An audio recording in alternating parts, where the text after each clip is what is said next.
তাকদীর নিয়ে প্রিয় ভাইয়েরা বিচলিত হবেন না। আপনার তাকদীরে যা আছে আপনি পাবেন, যা নাই কোশ্চেন কালেও পাবেন না, ফুল স্টপ। আপনার তাকদীরে যা আছে আপনি পাবেন, না পেয়ে আপনি দুনিয়া থেকে যাবেন না, ফুল স্টপ। আর আপনার তাকদীরে যা নাই সারা দুনিয়ার মানুষ মিলে আপনাকে দিতে পারবে না। এই চিন্তাটা আগে মাথার মধ্যে সেট করেন। এই দুনিয়ার জীবনে আপনার দুনিয়ার বাড়ি গাড়ি, টাকা পয়সা, রিজিক, ব্যবসা বাণিজ্য, স্ত্রী সন্তান, এগুলোকে নিয়ে এত বিচলিত হওয়ার কিছু নাই। আপনার আমার তাকদীরে যা লেখা হয়েছে এর একটা দানা আপনি বেশি খেয়ে পৃথিবী থেকে যাবেন না। আর আপনার আমার রিজিকে যা আছে তার এক চুল রেখে আপনি দুনিয়া থেকে যাবেন না। এটাই চূড়ান্ত সত্য কথা। আপনি ঘুষ খান আর সুদ খান আর দুর্নীতি করেন আর মানুষের সম্পদ আত্মসাৎই করেন না কেন, যতটুকু লেখা আছে আপনার তাকদীরে এর বেশি আপনি কিচ্ছু পাবেন না।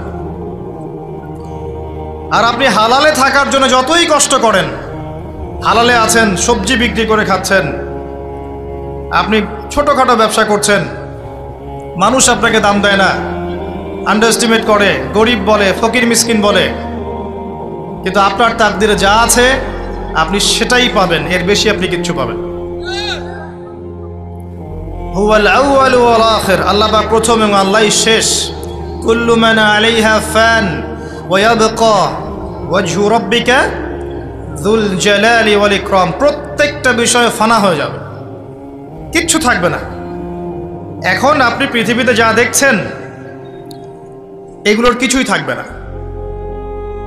প্রত্যেক মানুষ, প্রত্যেকটা জিন, প্রত্যেক উদ্ভিদ, প্রত্যেক এই প্রাণী, আকাশ, মহাবিশ্ব, গ্রহ নক্ষত্র, চন্দ্র সূর্য, সমুদ্র, পাহাড় পর্বত, বিশ্বনেতা, রাষ্ট্রনেতা, সমাজ নেতা, পরিবারের কর্তা, অর্থনৈতিক নেতা, সবাই মারা যাবে, সবাই শেষ হয়ে যাবে, কিচ্ছু থাকবে না। এই বিষয়টা আগে ভালো করে হজম করতে হবে যে আমরা এখানে থাকতে আসিনি, আমরা এই দুনিয়ায় থাকতে আসিনি, আমরা এখানে এসেছি চলে যেতে। যার মনের মধ্যে এই কনসেপ্ট থাকে সে কখনো আল্লাহ পাকের বিদ্রোহী হতে পারে না, সে কখনো আল্লাহ দ্রোহিতা করতে পারে না, কুফরি করতে পারে না, শিরক করতে পারে না, আল্লাহর অবাধ্য হতে পারে না।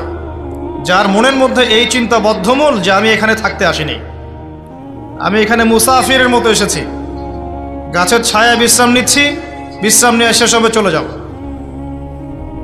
যারাই আল্লাহ দ্রোহিতায় লিপ্ত হচ্ছে, শিরিক করছে, বেদাত করছে, হারাম খাচ্ছে, ঘুষ খাচ্ছে, সুদ খাচ্ছে, জেনা করছে, আল্লাহ দ্রোহিতা করছে, আল্লাহর বিধানকে অস্বীকার করছে, তারা ইনডাইরেক্টলি ধরে নিয়েছে যে তারা মনে হয় পৃথিবীতে চিরকাল থাকবে। কারণ যদি কিয়ামতের মাঠের কথা তাদের স্মরণ থাকতো তারা কখনো এই কাজগুলো করতে পারতো না, পারতো? এবার আসেন, আল্লাহ পাক কলম সৃষ্টি করে তাকদীর লিখেছেন, অতএব তাকদীর নিয়ে প্রিয় ভাইয়েরা বিচলিত হবেন না। আপনার তাকদীরে যা আছে আপনি পাবেন, যা নাই কোশ্চেন কালেও পাবেন না, ফুল স্টপ। আপনার তাকদীরে যা আছে আপনি পাবেন, না পেয়ে আপনি দুনিয়া থেকে যাবেন না, ফুল স্টপ। আর আপনার তাকদীরে যা নাই সারা দুনিয়ার মানুষ মিলে আপনাকে দিতে পারবে না। এই চিন্তাটা আগে মাথার মধ্যে সেট করেন। এই চিন্তা যার মধ্যে ইনস্টল করা আছে সে আত্মহত্যা করে না কখনো, সে হতাশ হয় না কখনো, সে ভয় পায় না, আল্লাহর পথে চলতে গিয়ে পিছু পা হয় না, সে জালেমের সামনে মাথা নত করে না। যার মাথায় এই চিন্তা আছে যে আল্লাহ যা লিখেছেন এটা হবে, যা লিখেন নাই সারা দুনিয়ার মানুষ মিলে সেটা হবে না, সিম্পল। এর মধ্যে আল্লাহ পাক পরীক্ষায় ফেলবেন, ওই বিষয়টা ডিফারেন্ট।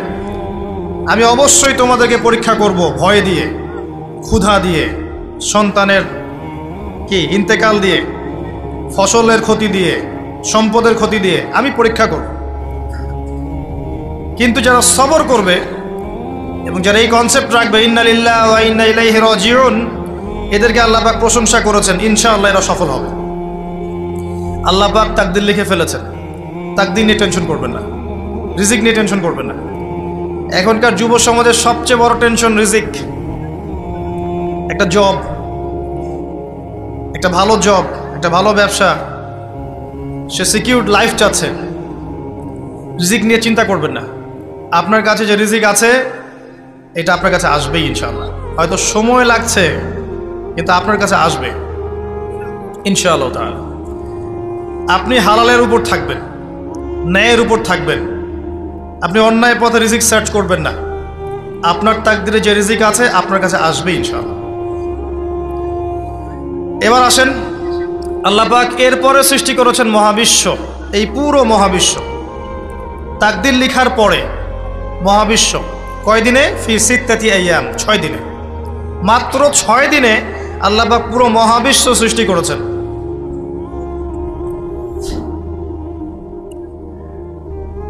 হুয়াল্লাযী খালাকাস সামাওয়াতি ওয়াল আরদা ফি সিত্তাতি আইয়াম সুম্মা ইস্তাওয়া আলাল আরশ। সূরা হাদীদের মধ্যে এটা আছে। তিনি সেই আল্লাহ যিনি এই মহাবিশ্ব সৃষ্টি করেছেন 6 দিনে, এরপরে আরশের উপর সমাসীন হয়েছেন। আল্লাহ পাক এর একদিন আমাদের একদিনের মতো নয়, বরং কিয়ামতের মাঠে যেদিন আমরা দাঁড়িয়ে থাকব এই দিনটা হবে আল্লাহর হিসেবে 50,000 বছরের সমান। মানুষ অস্থির হয়ে থাকবে, বিচার শুরু হচ্ছে না কেন। অপেক্ষা করা কাজটা খুব যন্ত্রণাদায়ক, তাই না?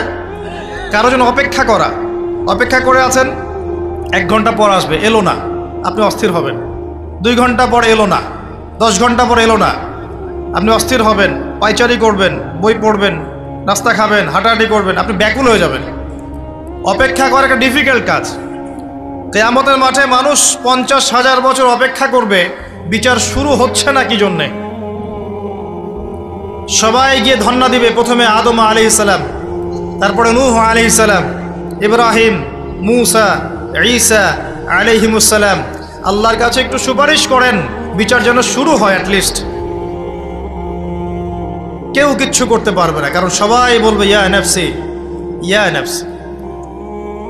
দূর থেকে একজনের আওয়াজ আসবে যিনি ইয়া নাফসি বলছেন না, যিনি বলছেন ইয়া উম্মতি, ইয়া উম্মতি। সবাই তার কাছে যাবে এবং তিনি আমাদের নবী মুহাম্মদুর রাসূলুল্লাহ সাল্লাল্লাহু আলাইহি ওয়াসাল্লাম সিজদায় পড়ে যাবেন এবং তার উম্মার জন্য সুপারিশ করবেন। উম্মার কবিরা গুনাহগার ব্যক্তিদেরকে সুপারিশ করে তিনি জান্নাতে নিয়ে যাবেন ইনশাআল্লাহ। আল্লাহ তাকে ওয়াদা করেছেন, হে নবী, তোমার উম্মতের কোনো ব্যক্তি যদি শিরিক না করে আমার সামনে উপস্থিত হয় আমি তাকে মাফ করে দেব ইনশাআল্লাহ। হাদিসে কুদসির মধ্যেও আছে যে হে আদম সন্তান, তুমি যদি দুনিয়ার সমান পাপ নিয়ে, আসমান জমিন সমান পাপ নিয়ে আমার সামনে দাঁড়াও, কিন্তু আমার সাথে কাউকে শরিক করনি, তাহলে আমি আল্লাহ তোমার সামনে আসমান জমিন সমান ক্ষমা নিয়ে উপস্থিত হব ইনশাআল্লাহ। শোনেন, 1000-999 জন মানুষ জাহান্নামে যাবে। প্রতি 1000-999 জন মানুষ জাহান্নামে যাবে। সহিহ বুখারীর হাদিস 4 বার এসেছে। এখানে ইকুয়েশনটা এমন না যে ম্যাথামেটিক্যালি ক্যালকুলেট করতে হবে, এমন নয়। এটা দিয়ে আধিক্য বোঝানো হচ্ছে, বেশিরভাগই জাহান্নামে যাবে। এই কথা আল্লাহ পাক কিন্তু সূরা আরাফের মধ্যেও বলেছেন 179 নম্বর আয়াতে, ওয়ালাকাদ যারানা লিজাহান্নামা কাসীরাম মিনাল জিন্নি ওয়াল ইনস। একই বিষয়ে কোরআন হাদিস পরস্পর মিলে যায়। এখানে একটা বিষয় বুঝতে হবে, আল্লাহ পাক বলেছেন সূরা নিসার মধ্যে, ইন্নাল্লাহা লা ইয়াগফিরু আন ইউশরাকা বিহি ওয়া ইয়াগফিরু মা দুনা যালিকা লিমান ইয়াশা। আল্লাহ পাক তার সাথে শিরকের গুনাহ মাফ করবেন না, এছাড়া যে কোনো গুনাহ আল্লাহ পাক যাকে ইচ্ছা মাফ করতে পারেন। তার মানে যে বেশিরভাগ মানুষ জাহান্নামে যাচ্ছে তাদের আমল নামায় কোন পাপ থাকতে পারে? কথা বোঝা যাচ্ছে কি? নিঃসন্দেহে তাদের আমল নামায় শিরকের পাপ থাকবে। এটা বুঝতে আপনাকে পিএইচডি করার দরকার নাই। আল্লাহ পাক শিরক ব্যতীত যে কোনো পাপ যাকে ইচ্ছা মাফ করতে পারেন। তার মানে তারা জাহান্নামে যাচ্ছে বিকজ অফ শিরক। আমাদের মুসলিমরা এখন শিরক বোঝে না, অমুসলিমরা তো শিরক করেই।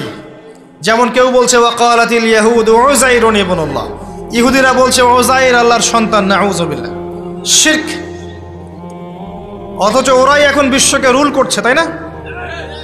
ওয়াকালাতিন নাসারা আল মাসীহ ইবনুল্লাহ, নাসারা বলছে যে ঈসা ইবনে মারইয়াম আল্লাহর সন্তান, তাই না? অথচ ওই সভ্যতাই এখন বিশ্বকে রুল করছে। যালিকা কাউলুহুম বিআফওয়াহিহিম, এটা ওদের মুখের কথা, এটা জাস্ট মুখের কথা। আবার অনেক সময় দেখা যায় যে আল্লাহকে বাদ দিয়ে আমরা মাধ্যম পূজাও করছি।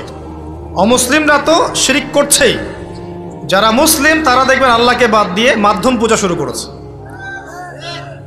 মাজারের পূজা করছে, কবরের পূজা করছে, মৃত ব্যক্তির ওসিলায় পার পাওয়ার চেষ্টা করছে। মুসলিম থেকে দেখবেন তাকদীরকে অস্বীকার করছে, আল্লাহর হালালকে হারাম করছে, আল্লাহর হারামকে হালাল করছে। মুসলিম থেকে দেখবেন যে হাতে একটা আংটি পড়েছে, ভাই কী জন্য পড়েছেন? এই রোগ ভালো হবে আমার। গলায় একটা বালা ঝুলিয়েছে, কোমরে একটা মাদুলি, ভাই এগুলো কেন? এগুলোতে রোগ ভালো হবে।